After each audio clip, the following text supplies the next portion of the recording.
Bonjour à tous, c'est Claire. Alors je vais commencer mes vidéos sur les agendas avant de faire ma vidéo générale en montrant trois agendas différents parce que j'ai pas reçu le troisième, mais je vois qu'il y a plein de gens qui ont envie de voir les agendas. Donc même si c'est pour 2022 et qu'on a le temps, je vais faire les vidéos tout de suite et puis je ferai la dernière vidéo avec le dernier agenda quand je le recevrai. Voilà. Alors, donc ça, c'est l'agenda pardon, de Valérie Mottet, qui est une amoureuse des fées. Je vous ai déjà présenté son oracle sur les fées. Et donc, elle a créé chez Exergue un agenda qui est un gros agenda assez lourd, voilà, assez épais pour, voilà, en comparaison, voilà, je vous en montrerai un autre hein, qui a une épaisseur un peu plus classique. Là, on a quelque chose d'assez costaud, avec, vous allez voir, des jolies illustrations. Donc, on a une petite présentation, une note, la présentation des faits et la présentation aussi de la structure. Donc ça, je vais vous le lire, parce que c'est important de comprendre comment est-ce que l'agenda a été créé. Donc, à chaque mois, on va avoir une fée, on va avoir un animal compagnon qui va donner l'ambiance de la période, une intention lumineuse, une citation à méditer, les lunes, les nouvelles, les pleines, etc. Le bilan sera, et puis voilà, un endroit bilan avec des notes pour inscrire ce que l'on désire. Voilà. Et chaque jour, on aura en alternance soit la fée de la saison, soit la fée du mois. Donc ça sera l'illustration, des endroits anniversaires, des rappels, etc. Des coordonnées, vous allez voir ça par contre. Il y a plein de petites choses différentes que l'on va voir sur l'agenda. Alors, hop, bienvenue dans l'année 2022. Donc il y a des très jolies illustrations qui ont été réalisées par Stéphanie Rose. Donc là, par exemple, on peut faire du coloriage dessus, si on a envie. Si vous faites du coloriage, je pense qu'il vaut mieux choisir des crayons de couleur. On a une introduction sur la saison. Vous voyez, ça, c'est la présentation de l'hiver. Et puis, janvier, avec la fée de janvier. Les lunes. Donc, voilà, on a la date des lunes, l'intention lumineuse, l'animal, donc ça va être l'aigle. Et puis voilà comment est-ce que c'est présenté. Donc c'est un vrai agenda, vous allez pouvoir noter demi-heure par demi-heure les choses qui sont importantes dans votre journée. C'est pas comme, parce que moi j'ai utilisé l'année dernière l'agenda de pratique, où c'est plus pour suivre son travail, on va dire, magique. Ici, on peut suivre son travail magique, mais il y a moins de place pour le travail magique, pour écrire son travail magique, mais plus pour écrire aussi ses rendez-vous. Donc c'est un vrai agenda. On a memento féerique, anniversaire, coordonnées enchantées et gratitude céleste. Voilà. Donc à chaque fois, on va avoir ça, avec des petites illustrations très jolies. Je vous montre le bas, donc la fée du mois et la fée de la saison et la fée du mois. Voilà. Donc ça c'est pour on a ça sur tout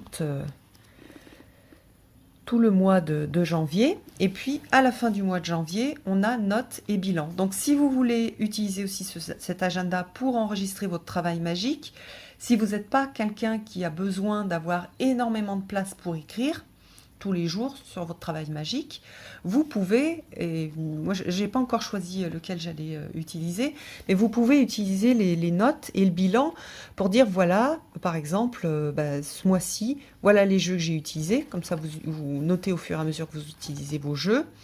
Et puis voilà, par exemple, les thèmes sur lesquels j'ai travaillé, les questions, les méditations que j'ai faites, voilà. Et en fait, vous pouvez quand même, tous les mois, vous avez un espace pour pouvoir noter et un petit résumé de votre travail magique. De toute façon, on ne peut pas tout écrire, même dans dans un agenda comme l'agenda de pratique. Moi, j'ai aussi des carnets où je note tout le travail que je peux faire, tout le journaling. Hein, voilà.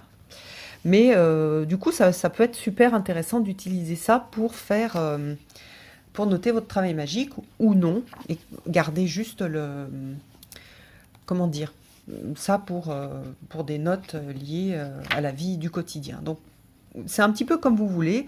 Si vous avez envie d'un agenda, on va dire traditionnel, avec cette ambiance de fée, ben, il est super. Si vous avez aussi envie d'un agenda où vous pouvez noter à certains endroits votre travail magique, il peut aussi convenir.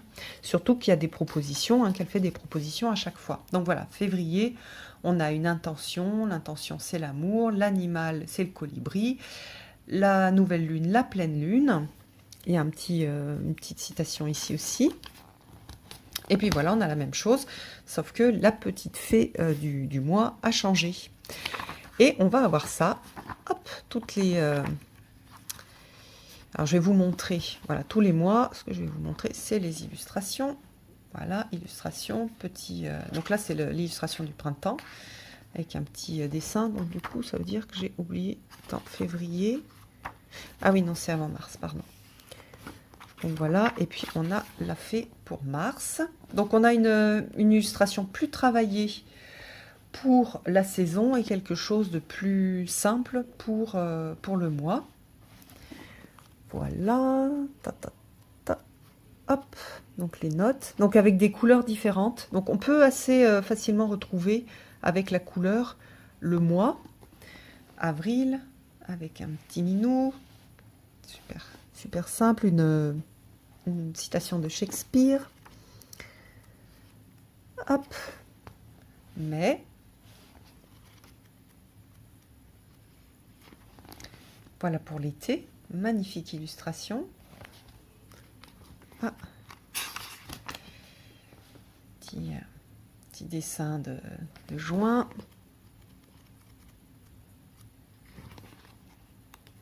Hop, pour juillet.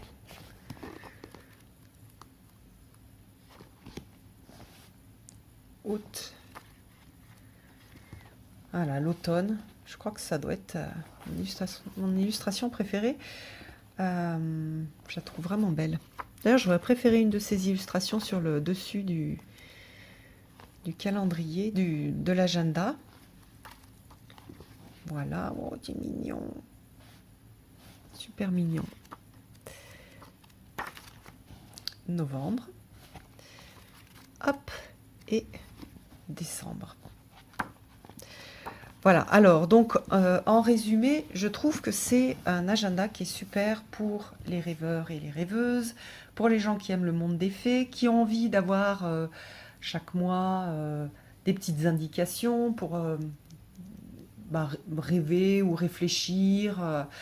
Voilà, donc je le trouve vraiment bien fait. C'est pas trop un agenda qu'on va mettre dans son sac à main, il est lourd et il est gros. Mais sur un bureau, je trouve que c'est un agenda sympa. En plus, il est joli. Donc voilà pour ce joli agenda. Dites-moi sous la vidéo si c'est un agenda qui vous inspire et pourquoi est-ce qu'il vous inspire. Je vous embrasse tous et je vous donne rendez-vous pour une prochaine vidéo. À bientôt!